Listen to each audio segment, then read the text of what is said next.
ଯେତେବେଳେ ଗୋଟେ ପୁଅ ବୋହୂ ତାର ବାପା ମା ଠାରୁ ଅଲଗା ହୋଇଯାଇଥାଏ ସେତେବେଳେ ଆମ ସମାଜରେ ଲୋକେ ସେ ପୁଅ ବୋହୂକୁ ବେଶୀ ଦୋଷ ଦେଇଥାନ୍ତି। କିନ୍ତୁ ଏଇଟା ସତ ଯେ ଯେତେବେଳେ ଗୋଟେ ଝିଅ ପର ଘରକୁ ଆସିଥାଏ ତା ସ୍ୱାମୀର କର୍ତ୍ତବ୍ୟ ହୋଇଥାଏ ତାକୁ ଖୁସିରେ ରଖିବା ପାଇଁ। ଆଉ ଏପଟରେ ବାପା ମା ମଧ୍ୟ ଜନ୍ମ ଦେଇଛନ୍ତି ତାଙ୍କୁ ମଧ୍ୟ ଖୁସିରେ ରଖିବା ପାଇଁ। କିନ୍ତୁ ଏଠି ସବୁ ଓଲଟା ହୋଇଯାଏ। ଯେତେବେଳେ ଗୋଟେ ଝିଅ ତାର ମାଆକୁ ଫୋନ୍ କରି କହିଥାଏ, ମା ଲୋ ମୁଁ ବହୁତ ଖୁସିରେ ଅଛି, ମୋ ସ୍ୱାମୀ ବହୁତ ଭଲ, ମୋ ସ୍ୱାମୀ ମୋତେ ବହୁତ ଖୁସିରେ ରଖୁଛନ୍ତି, ଆଉ ତ ଜଇଁ ମଧ୍ୟ ଦୁନିଆର ସବୁଠାରୁ ଭଲ ଜଇଁ।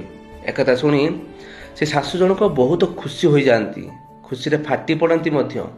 କିନ୍ତୁ ସେଇ କାମ ତାର ପୁଅ ଯଦି କରେ ସେଠି ସେ ଖରାପ ହୋଇଯାଏ। ସେଠି ସେ ଶାଶୁ ଜଣକ କହିଥାଏ, ମୋ ପୁଅ ଆସୁ ଆସୁ ସ୍ତ୍ରୀ କାନିରେ ବାନ୍ଧି ହୋଇଗଲା, ସେ ସ୍ତ୍ରୀ ଜଣକ ଖରାପ। ଏମିତି ହୋଇ ଦୁଇ ଜଣଙ୍କର ଝଗଡ଼ା ହୋଇଥାଏ। କିନ୍ତୁ ଏଠି ସତ କଥା କ'ଣ ଜାଣିଛନ୍ତି? ଯଦି ଗୋଟେ ଶାଶୁ ସେ ବୋହୂକୁ ବୋହୂର ଆଖ୍ୟା ନ ଦେଇ ଗୋଟେ ଝିଅର ଆଖ୍ୟା ଦେବ ନା, କେତେବେଳେ କି ସେ ବୋହୂ ଜଣକ ତାକୁ ଶାଶୁ ବୋଲି କହିବ ନାହିଁ, ତାକୁ ମା ବୋଲି କହିବ। ସେ ଦୁଇ ଜଣଙ୍କର ସମ୍ପର୍କ ସବୁବେଳେ ମା ଆଉ ଝିଅର ସମ୍ପର୍କ ହୋଇ ରହିବ, କେତେବେଳେ କି ଶାଶୁ ଆଉ ବୋହୂର ସମ୍ପର୍କ ହୋଇ ରହିବ ନାହିଁ।